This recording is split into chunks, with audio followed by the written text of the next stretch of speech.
बिस्मिल्लाहिर्रहमानिर्रहीम। शोहर की क्लास फेलो इसके पीछे पागल थी और शोहर से शादी करना चाहती थी। मैं काफ़ी परेशान थी, लेकिन शोहर कहता था कि मुझे परेशान होने की ज़रूरत नहीं है, वो लड़की हमारे दरमियान नहीं आ सकती। मैं भी इस बात पर यकीन कर चुकी थी, लेकिन एक दिन मुझे पता चला कि वो लड़की हामला है। मैं काफ़ी हैरान हो गई थी कि इसकी शादी नहीं हुई थी, पर मेरे होश तो तब उड़े जब मुझे पता चला कि वो बच्चा तो मेरे। जैसे ही घर की बेल बजी तो मैं भागकर दरवाज़ा खोलने गई। शौहर इस वक्त सो रहा था। सामने गार्ड खड़ा था, जिसने फूलों का गुलदस्ता मुझे थमाया और कहने लगा कि मैम, ये साहब जी आपके लिए लेकर आए हैं। मैं हैरान हो गई थी कि शौहर को कौन ये गुलदस्ता दे सकता है। अचानक ही मेरी नज़र एक लिफाफे पर पड़ी, जिस पर एक लड़की ने मेरे शौहर से इजहार मोहब्बत किया था। ये देखकर मेरे होश उड़ गए थे कि मुझे इतना बड़ा धोखा मिला है। मेरा नाम नूर है। मेरी उम्र 20 साल की थी जब मेरी बहन को इसके शौहर ने तलाक दे दी थी और वो वापस आ गई थी। इसके शौहर ने इसे धोखा दिया था। इसका किसी और लड़की के साथ चक्कर था। मेरी बहन रोज ये सब बर्दाश्त करती थी, लेकिन इसमें हिम्मत नहीं थी कि वो अपने शौहर को किसी और लड़की के साथ देखती। इसलिए इसने फैसला किया था कि वो तलाक लेकर वापस अपने मेके चली जाएगी। लेकिन जैसे वो मेके आई तो अम्मा अब्बा परेशान हो गए थे और मेरी बहन में काफ़ी सब्र था। वो अम्मा अब्बा के सामने बहुत खुश रहती थी, लेकिन जब वो रात को आंसुओं से अपना तकिया भिगोती थी तब मैं जानती थी कि वो अंदर से कितनी टूट चुकी है। हम दो ही बहनें थी। मेरी बहन मुझसे 3 साल बड़ी थी। अब्बा का जूतों का कारोबार था, लेकिन वो इतना अच्छा नहीं चलता था कि हम लोग अपनी आसाइशें पूरी कर सकते। अब्बा का मिजाज काफ़ी अच्छा था। जैसे बड़ी बेटी की नाकाम शादी देखी तो अब्बा को मेरा डर लगा रहता था कि न जाने अब मेरा क्या बनेगा। अब्बा ने फैसला कर लिया था कि वो किसी जानने वालों में मेरा रिश्ता करेंगे। मुझे भी इनकी बात मंजूर थी और अब्बा के दोस्त का बेटा था अवैस, जो कि काफ़ी अच्छे मिजाज का था। वो जब भी हमारे घर आता था तो अम्मा अब्बा से निहायत अदब से मिलता था। अम्मा इसकी काफ़ी तारीफ करती थी। अब्बा की नज़र में अवैस वो लड़का था जिससे मेरी शादी हो सकती थी। इसलिए इन्होंने फैसला कर लिया था कि मेरी शादी अवैस से होगी। लेकिन अवैस की फैमिली ने रिश्ता ही ना भेजा। अब्बा काफ़ी परेशान हो गए थे। अम्मा को ये लगा कि शायद मेरे नसीब में अवैस नहीं लिखा। इतने में मेरा रिश्ता एक अच्छे घराने से आ गया।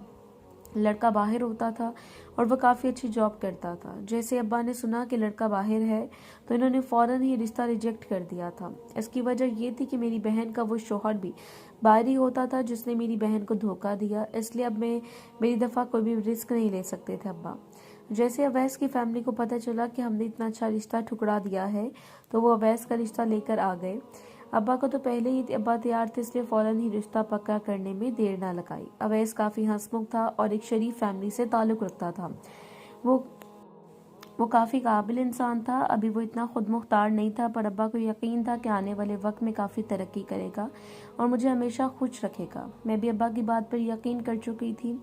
मेरी मंगनी अवैस के साथ हो गई थी। अम्मा रोज़ाना मुझ पर आयतें फूंक फूंक कर दम करती थी ताकि आने वाली ज़िंदगी अच्छी गुजरे। अवैस और मैं काफ़ी अच्छी दोस्ती हो गई थी। हम दोनों एक दूसरे को समझने लगे थे। अवैस मुझसे मेरे माजी के बारे में पूछता था कि क्या मेरी ज़िंदगी में कोई था। इस पर मैंने इसे बताया कि अब्बा ने हमें इस बात की इजाज़त नहीं दी थी कि तालीम के नाम पर हम लोग दोस्ती करते। इसलिए मैंने सिर्फ अपनी तालीम पर फोकस किया था, जबकि मुझे ऐसा लग रहा था जैसे अवैस की ज़िंदगी में कोई होगा जिसने मुझसे ये सवाल किया, पर मुझे हिम्मत ना होती थी इससे पूछ सकूं।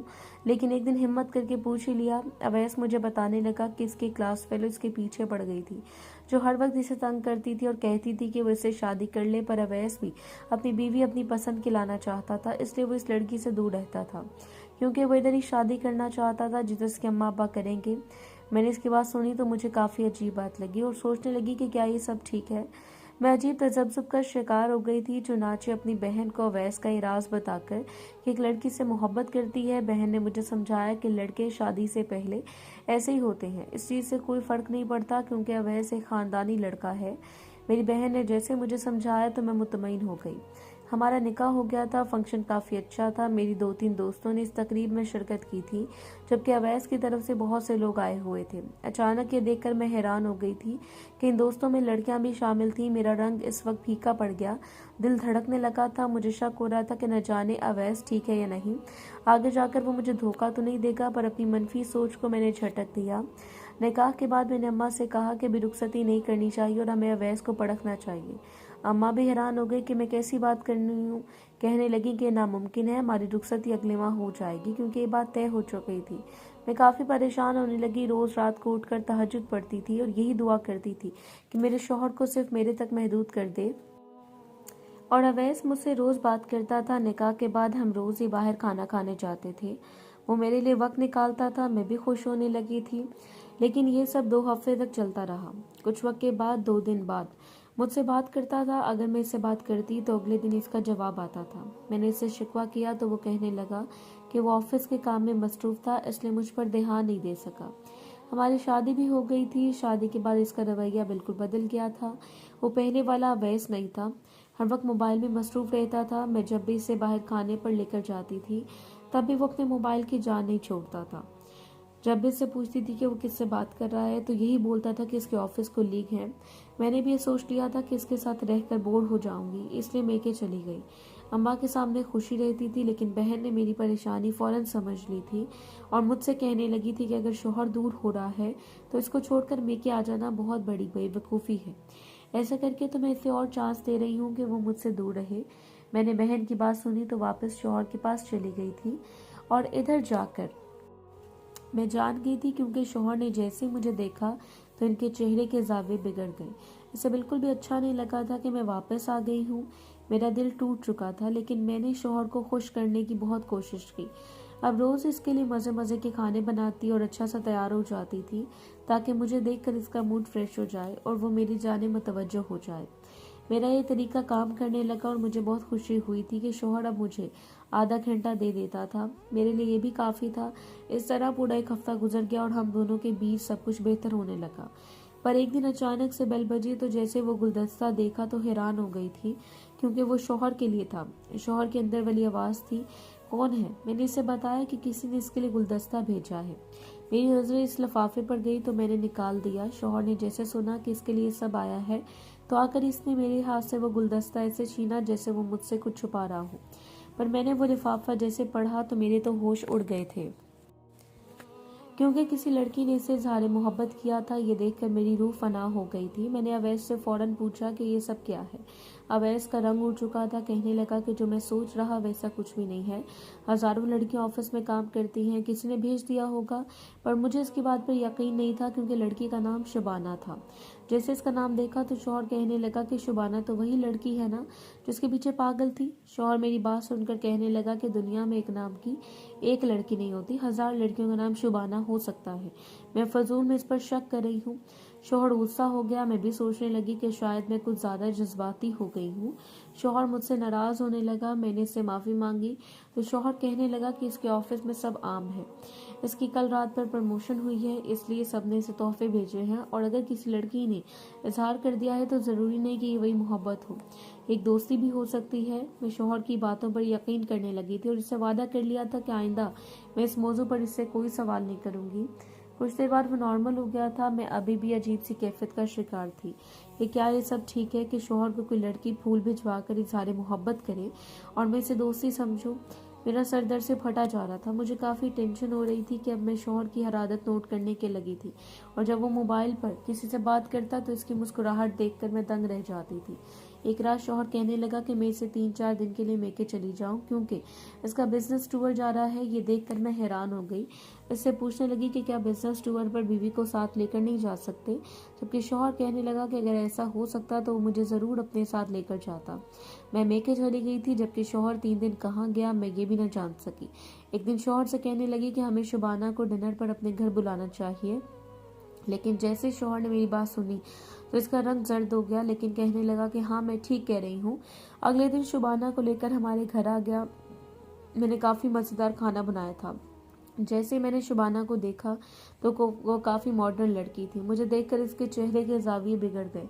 मुझे साफ पता चल रहा था कि शुबाना को मैं बिल्कुल भी पसंद नहीं आई। मैं अंदर से तो काफ़ी नर्वस थी कि कहीं शौहर का चक्कर शुबाना के साथ न चल रहा हो, लेकिन अपने चेहरे पर मुस्कुराहट लाकर मैंने शुबाना की खातिर मदारत की। हम तीनों अब चाय पी रहे थे जब मैंने शुबाना से सवाल किया कि इसका शादी करने का क्या इरादा है। शुबाना ने जैसे ही मेरा सवाल सुना तो चाय इसके हलक में अटक गई। मेरा शौहर भी काफ़ी कंफ्यूज हो गया। शुबाना कहने लगी कि अभी तो इसका कोई इरादा नहीं है, वो अपना बिजनेस कर रही है, इसे शादी करने की ज़रूरत नहीं है। मैं काफ़ी हैरान हो गई थी। शौहर कहने लगा कि वो शुबाना को बाहर तक छोड़ कर आता है। मैं भी किचन में चली गई। कुछ देर बाद जैसे शौहर आया तो उसका मूड काफ़ी उलझा हुआ था। अब वो कहने लगा कि मुझे क्या ज़रूरत थी शुबाना से ये पूछने की कि वो शादी कब करेगी। मैं हैरान हो गई क्योंकि वो मुझ पर बिला वजह गुस्सा कर रहा था। शौहर कहने लगा कि शुबाना को काफ़ी दुख हुआ है क्योंकि इसे इसके शौहर ने तलाक दे दी थी, इसलिए अब वो एक तलाक याफ्ता औरत है। मैंने जैसे ही बात सुनी तो मुझे काफ़ी दुख हुआ था, लेकिन मेरा शौहर शुबाना से काफ़ी हमदर्दी जता रहा था। मुझे ये भी अच्छा नहीं लगा था। अब वो और भी मुझसे अपना मूड बिगाड़ चुका था। दिन ऐसे गुजरते जा रहे थे। मैं जितनी भी कोशिश करती कि मैं अपने शौहर को अपने काबू में रखूं, मैं इतना नाकाम हो जाती थी क्योंकि शौहर घर नहीं आता था। अब वो रात को 2-2 बजे तक घर से बाहर रहता था। मैं भी इसका इंतज़ार करते करते थक जाती थी और फिर सोने चली जाती थी। मेरी बहन ने जैसे मुझे उलझी ज़िंदगी देखी तो मुझे कहने लगी कि मुझे अब फैमिली प्लानिंग पर ध्यान देना चाहिए। शायद औलाद आ जाने से मेरा शौहर का मूड मेरे साथ बेहतर हो जाए और शौहर बदल जाए। मुझे भी इसका ये मशवरा काफ़ी अच्छा लगा था। मैंने अब डॉक्टर के चक्कर लगाना शुरू कर दिए थे, लेकिन ये बात मैंने शौहर से छुपाई थी। शौहर जब ऑफिस चला जाता तो मैं इसके बाद डॉक्टर से मिलने चली जाती थी और अपना इलाज करवाने लगी थी। मुझे 3 से 4 माह हो गए थे, लेकिन डॉक्टर कहती थी कि मुझ में कोई ख़राबी है जिसकी वजह से मैं माँ नहीं बन सकती। इसलिए मैंने दवाइयाँ लेना शुरू कर दी थी ताकि मैं जल्दी से जल्दी औलाद पैदा कर सकूँ और अवैस को खुशखबरी दे सकूं। मेरे इलाज को 1 साल हो गया था, लेकिन मैं काफ़ी नाउमीद हो गई थी क्योंकि अभी तक कोई फ़ायदा नहीं हुआ था। मुझे काफ़ी अजीब लगता था क्योंकि आज तक मुझसे शौहर ने कभी नहीं कहा था कि हमारी औलाद हो जानी चाहिए। मुझे ऐसा लगता था जैसे इसे औलाद पसंद नहीं है। बच्चों से इसे वैसे कोफ्त होती थी, इसलिए शायद इसने मुझे कभी नहीं कहा था। लेकिन एक दिन अचानक मेरे पेट में शदीद दर्द हुई और मेरा खुशी से बहुत बुरा हाल हो गया। मुझे लग रहा था कि जैसे मेरी मुराद पूरी हो गई है। मैंने फ़ौरन सोच लिया था कि मैं डॉक्टर के पास चेक करवाने जाऊंगी। मैं जैसे ही डॉक्टर के पास चेक करवाने गई तो वहाँ वो मंजर देखकर मेरी रूह फना हो गई क्योंकि मेरा शौहर जिसके साथ आ रहा था वो कोई और नहीं बल्कि शुबाना थी, जिससे अपने पेट पर हाथ रखा हुआ था। वो काफ़ी फूली हुई लग रही थी। साफ पता चल रहा था कि शुबाना पेट से है। ये सब देखकर मुझे चक्कर आने लगे। मेरी तबीयत वैसे ही ख़राब थी। मैं वहाँ बेहोश हो गई थी। मुझे होश तो तब आया जब डॉक्टर मेरे सामने खड़ी थी और मैं हॉस्पिटल के एक बेड पर लेटी थी। मैं शौहर की बेवफाई को याद करते करते आंसू बहा रही थी। डॉक्टर भी मुझे देख कर कह रही थी कि मैं तो इससे अब हूँ और अब वो मुझे खुश होना चाहिए, लेकिन मैं रो रही हूँ। इसकी क्या वजह है? मैं डॉक्टर को क्या बताती कि मेरे साथ क्या हुआ है?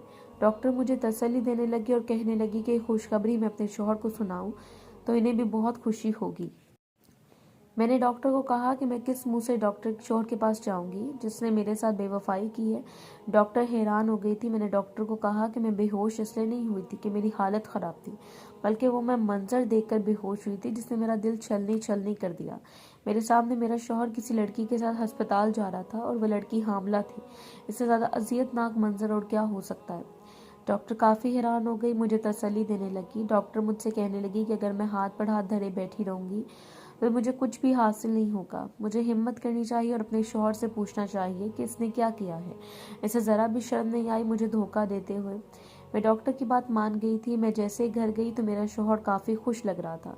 मैं जानती थी कि वो खुश क्यों है, क्योंकि इसे इतनी बड़ी खुशखबरी जो मिल रही है। मैंने शौहर के सामने जाकर ये बात कही कि वो इतना खुश क्यों है, तो शौहर कहने लगा कि मुझे क्या मसला है, मैं क्यों इसकी खुशियों की दुश्मन बनी हुई हूँ।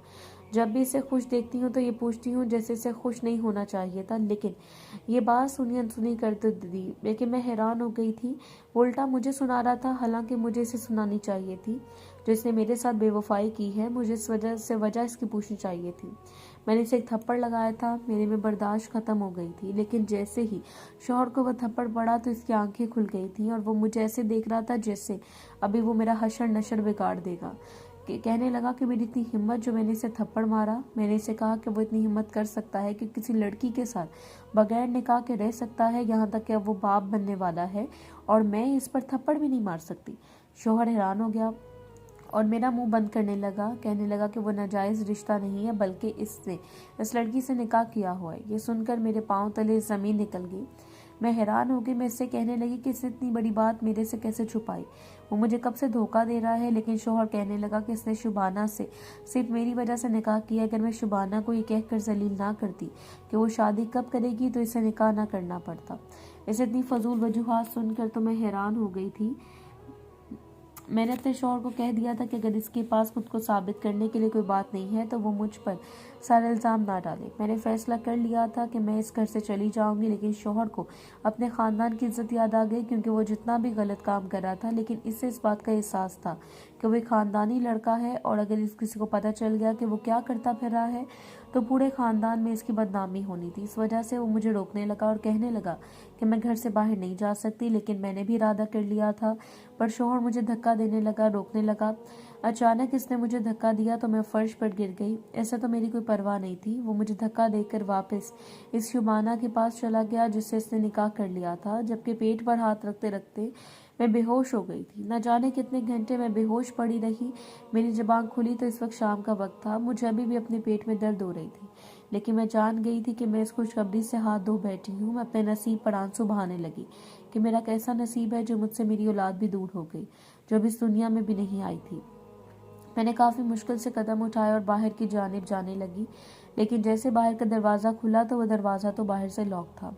ये देखकर मैं हैरान हो गई कि मेरे शौहर ने मुझे घर के अंदर बंद कर दिया है, और मुझे जल्दी अपना मोबाइल याद आया जो मैंने पर्स के अंदर रखा हुआ था। मैंने जल्दी मोबाइल देखा तो शुक्र वो वहीं पर मौजूद था।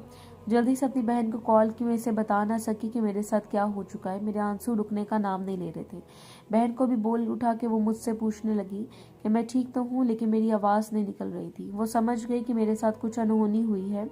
ऐसे कहने लगी कि वो मेरे घर आके मुझे लेकर जाएगी। मैंने इसे कहा कि इसे की ज़रूरत नहीं है, क्योंकि शौहर मुझे अंदर बंद करके बाहर से ताला लगा के गया। तो वो हैरान हो गई। इसने फ़ौरन अम्मा अब्बा सबको बता दिया। कुछ ही देर बाद मेरे मेके वाले मुझे ले गए थे। इन्होंने जैसे तैसे वो लॉक तोड़ दिया, और मैं रोई जा रही थी और अम्मा को बताने से कासिर थी कि मेरे साथ क्या हुआ है। अब्बा भी परेशान हो गए थे। मेरी बहन ने मुझे हौसला दिया और कहा कि तुम्हें परेशान होने की ज़रूरत नहीं है, हम सब तुम्हारे साथ हैं। एक दिन ऐसे गुजर गया, मुझ पर इतना सख्ता तारी था कि बस कुछ बताया नहीं जा रहा था। जैसे मैंने घर वालों को बताया कि मेरे साथ क्या गुजरी है, तो अम्मा अब्बा समेत मेरी बहन भी रोने लग गई। लेकिन मुझे आगे बढ़ना था, मुझे कदम उठाना पड़ा, और मैंने अपने शौहर से तलाक ले ली थी। मैंने फैसला कर लिया था कि ज़िंदगी में मैं खुद ही आगे बढ़ूंगी। पर जब मुझे याद आता कि मेरा शौहर कातिल है, जिसने मेरी खुशियों का कत्ल कर दिया, जिसने मेरी उसकी औलाद का कत्ल कर दिया जब इस दुनिया में नहीं आई थी, तो मैं यही सोचती थी कि मुझे सब बदला लेना चाहिए। मेरे मुंह से अब हर वक्त इसके लिए बद्दुआ निकलती थी।